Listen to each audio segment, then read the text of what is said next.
যদি আপনার বাসার আশেপাশ দিয়ে হাঁটে আপনার কেমন লাগবে? তাহলে এই কথাটা কি তারা বোঝে না? বাড়ির যে কর্তা তাকে হত্যা করা হচ্ছিল, তখন প্রতিটা বাসার থেকে যে এক একটা ফ্যামিলিকে বুট দিয়ে লাথি দিতে দিতে, বেওনেট দিয়ে খোঁচাতে খোঁচাতে, বন্দুকের বাট দিয়ে মারতে মারতে যে তাদেরকে কোয়ার্টার গার্ডে নিয়ে যাওয়া হয়েছে, সেই খবর তো আপনারা কখনো প্রচার করেন না। ইভেন্চুয়ালি গিয়ে আমরা আন্তর্জাতিক অপরাধ ট্রাইব্যুনালে গিয়ে অভিযোগ দায়ের করেছি। অভিযোগ দায়ের করার পরপর আমরা নোটিশ করেছি যে একটা কমিশন গঠন করা হয়েছে, এবং কমিশন গঠন করার কমিশনের একমাত্র উদ্দেশ্য হচ্ছে যে সেটা ট্রুথ যেটা সেটা বের করবে।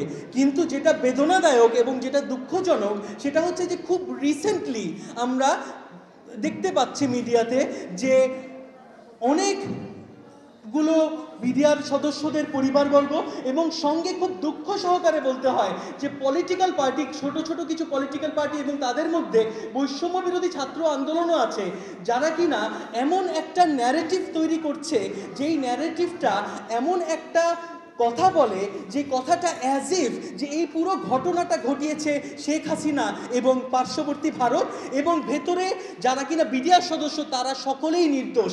না, আমাদের এই সংবাদ সম্মেলনের মূল উদ্দেশ্যটা হচ্ছে এটাই প্রমাণ করা যে তারা সকলে নির্দোষ না।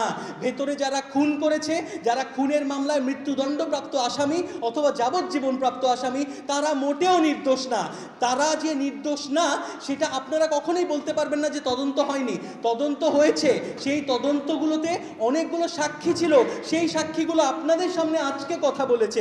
সেগুলোর মধ্যে এই যে বেঁচে থাকা, বেঁচে ফেরা শহীদ যারা সেনা অফিসার তারা রয়েছে এবং শহীদ পরিবার আছে, সেই সাক্ষীগুলোকে নিয়ে আমরা আপনাদের সামনে উপস্থিত হয়েছি, যেন কিনা তারা নিজের মুখে বলতে পারে যে আসলে তারা কি করে ক্রস চেক করেছে এবং তারা সাক্ষী দিয়েছে এবং তারা নিরপরাধ না। একটা বিষয় নিয়ে আবারও আমি ক্লিয়ার করি, যারা আসলে জামিন পেয়েছে তাদেরকে জুডিশিয়ারি জামিন দিয়েছে, সেটা তাদের অধিকার এবং এটা নিয়ে আমরা কোনো মন্তব্য করতে চাই না।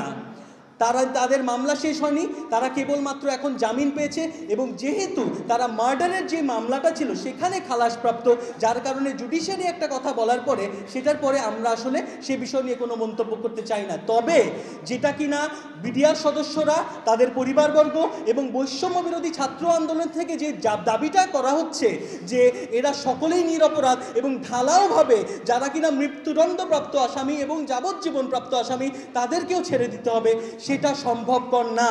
সেটা আমরা যারা শহীদ পরিবার, আমাদের জন্য অত্যন্ত কষ্টকর, অত্যন্ত বেদনাদায়ক এবং এটা আমাদের জন্য অত্যন্ত রিস্কি একটা ব্যাপার। আপনারা চিন্তা করেন, বারে বারে বলা হচ্ছে যে একটা ন্যারেটিভের কথা যে শুধুমাত্র শেখ হাসিনা আর ইন্ডিয়াই বুঝে এটা করিয়েছে, তারা করাতে পারে, হতে পারে তারা করিয়েছে, সেটা কমিশনকে বের করতে দেন। এই যে ঢালাওভাবে বলা হচ্ছে যে যারা কিনা মৃত্যুদণ্ডপ্রাপ্ত আসামি এবং যাবজ্জীবনপ্রাপ্ত আসামি তাদেরকেও ছেড়ে দিতে হবে, এটা কি ধরনের কথা? আমরা যারা শহীদ পরিবার আছি, আমাদের সাক্ষী নিয়ে যারা কিনা বেঁচে আসা আর্মি অফিসার রয়েছে তাদের সাক্ষী নিয়েই তো আসলে তাদেরকে ইমপ্রেজেন্ট করা হয়েছে। এখন তাদেরকে আপনি ছেড়ে দেবেন? এটা কি করে সম্ভব? তাদের যে বর্বরতা সেটা কি আপনারা আগে ধারণ করেননি? আপনারাই তো ধারণ করেছিলেন। এবং এই কারণে আজকের প্রেস কনফারেন্সটা একটু ডিফারেন্ট।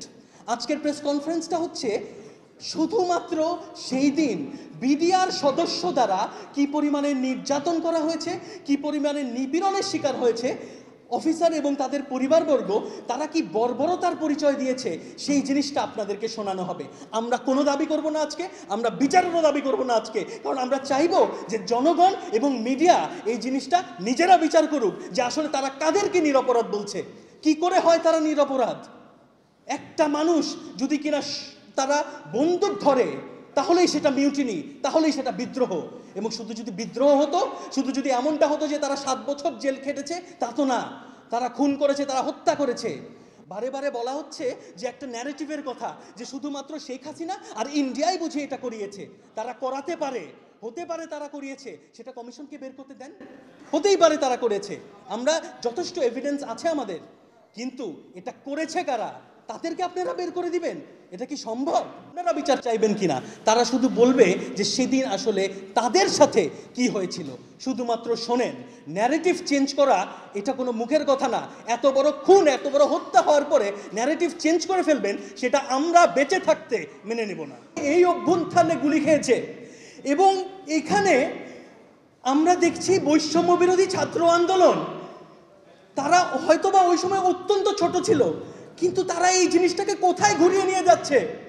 তারা খুনিদের সাথে কিভাবে করে দাঁড়ায় বলেন আপনারা আমাকে। আমরা কি নিয়ে কথা বলছি?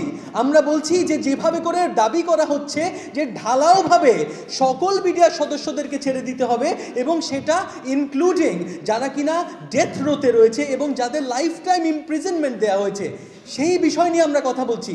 যাদেরকে জামিন দেওয়া হয়েছে এবং যারা আসলে ইয়ের মামলায়, মার্ডারের মামলায় খালাসপ্রাপ্ত, তাদেরকে নিয়ে তো আমরা কথা বলছি না।